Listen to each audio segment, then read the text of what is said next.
عمران خان کو مزید پسانے کی کوشش کی جا رہی ہے۔ عمران خان کے ساتھ ذاتی دشمنی پہ اتر آئیں۔ زرداری صاحب، یوسف رضا گیلانی، مریم نواز نے گاڑی لی، اس کو کس چیز میں ڈال رہے ہیں؟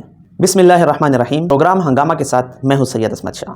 آج کی کچھ اہم خبروں سے آپ کو آگاہ کرتے ہیں۔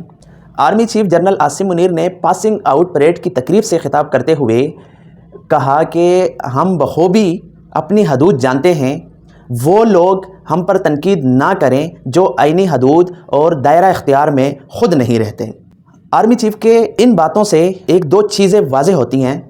انہوں نے یہ بات کن کو واضح کی اور یہ پیغام کن کو دیا؟ ان کا مطلب یہ ہے کہ 6 ججز کی جانب سے سپریم جوڈیشل کونسل کو جو عدلیہ میں مداخلت کے حوالے سے جو خط لکھا گیا ہے، اس پر آرمی چیف نے واضح کیا کہ جو اپنا دائرہ اختیار نہیں جانتے، جو اپنی آئینی حدود نہیں جانتے، وہ ہمیں نہ بتائیں کہ آپ کا دائرہ اختیار کیا ہے۔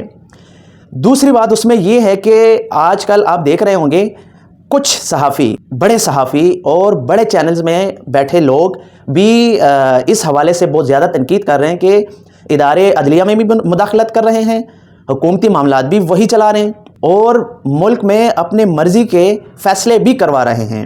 تو ان صحافیوں کو حامد میر اور عمران ریاض، ان کے ساتھ اور بھی ایک دو جیسے آؤٹ آف کنٹری، جیسے باہر ملکوں میں بیٹھ کے اسٹیبلشمنٹ یا آرمی پہ، پاک آرمی پر تنقید کرتے ہیں، ان کو جنرل عاصم منیر صاحب نے یہ پیغام دیا کہ آپ خود اظہار رائے کے حوالے سے آئینی حدود نہیں جانتے، نہ آپ کو پتہ ہے، اور اگر آپ کو پتہ ہے تو آپ ان کا خیال نہیں رکھ رہے۔ اگر آپ ان کا خیال نہیں کر سکتے تو آپ کو یہ حق بھی حاصل نہیں ہے کہ آپ کسی پہ انگلی اٹھائے۔ تیسری بات اس میں یہ آ جاتی ہے کہ آج کل آپ دیکھ رہے ہوں گے پی ٹی آئی کے کچھ لوگ مسلسل پریس کانفرنس کر رہے ہیں، اس میں ترجمان پی ٹی آئی حسن رؤوف صاحب بھی ہیں، وہ مسلسل چیف جسٹس قاضی فائز عیسیٰ کو بھی ٹارگٹ کر رہے ہیں اور آرمی چیف کو بھی مسلسل تنقید کے زد میں لا رہے ہیں اور ان کو تنقید کا نشانہ بنا رہے ہیں۔ تو میرے خیال سے آرمی چیف نے آج ان کو کھلا پیغام جاری کیا کہ آپ لوگ یہ دائرہ اختیار میں رہیں۔ عمران خان کو مزید پسانے کی کوشش کی جا رہی ہے۔ توشہ خانہ سے ایک آلریڈی کیس میں عمران خان مقدمے میں نامزد ہیں اور جیل میں بھی اسی مقدمے میں ہیں، توشہ خانہ سے گڑھی کے کیس میں۔ اب مزید توشہ خانہ سے تحائف کے کیسز ان پہ بنا دیے گئے اور ان کو پسانے کی کوشش کی گئی کہ انہوں نے توشہ خانہ سے تحائف لیے اور مرضی کے ریٹ لگوا کے انہوں نے وہ باہر فروخت کر دی ہیں، جو کہ وہ پاکستان کی آئین کی خلاف ورزی ہے۔ مگر سوال یہاں پہ یہ پیدا ہوتا ہے کہ یہ تحائف، یہ گڑھی ہے یا جو بھی تحائف انہوں نے لیے ہیں، کیا یہ صرف عمران خان نے لیے ہیں؟ اس میں نواز شریف صاحب وزیر اعظم نہیں رہے، زرداری صاحب، یوسف رضا گیلانی، انہوں نے گاڑیاں نہیں لیں، مریم نواز نے گاڑی لی، کیا وہ اس کو کس چیز میں ڈال رہے ہیں؟